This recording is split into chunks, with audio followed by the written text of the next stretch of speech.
Ayan, good day mga boss idol. At nandito tayo again sa backyard. At ayan, mag-update ulit tayo. At ito yung ating gilts na naglalandi. Dahil ito ay pinurga ko mga ka-idol. Yung lang totoo mga ka-idol ha. Nung ito ay pinurga ko, pangatlong araw nung siya ay maglandi. Pagkatapos ko siyang purgahin. Kaya doon sa may mga inahin dyan, hindi ko naman sinasabing ganun ang gawin ninyo, kundi pakiramdaman nyo, tsaka i-diet nyo rin mga boss idol sa mga hindi naglalandi dyan ng mga inahin. May pang-inject naman tayo na pwedeng gamitin, kaya lang mas maganda yung natural, yung paglalandi nila. At ito nga mga idol yung ating i-check, yung kanyang ari. Ayan o, parang may mga, ayan, maputi o, may lumalabas, kita ba? Ayan, ayan o, basa-basa na siya.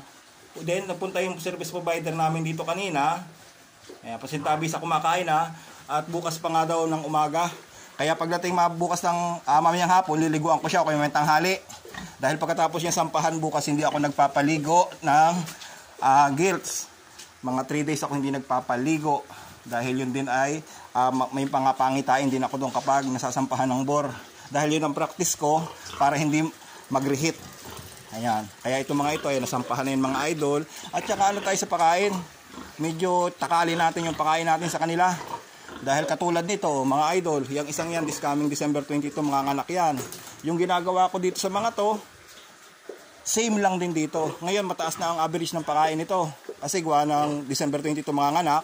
Then, i-update ko kay mga idol, boss idol sa ika-90 days nito kung anong gagawin natin. Sa ika-90 days, tayo magtuturok ng iron. Then, sa ika-100 days, i-deworm natin siya. I-update ko na kay mga boss idol. At mag-update din tayo sa ating biik. Ayan.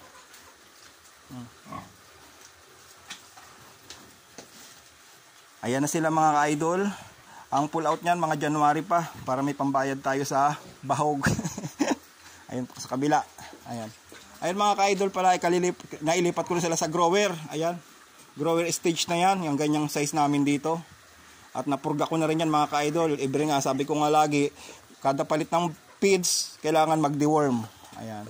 Sa mga hindi sanay mag-inject, meron naman siya mga powder na pwede tayong gamitin. Ayan, powder na nga yung ginamit ko dyan sa mga yan. At yun lang muna mga boss idol at maraming salamat uli. At ngayon 2024, ngayon lang tayo ulit nakapag-video. Dahil medyo busy tayo dito sa backyard. At kung natatandaan ninyo, medyo napinsala din tayo nung nakaraan ng bagyo. Kaya ganito. At maraming ulit salamat sa inyong lahat.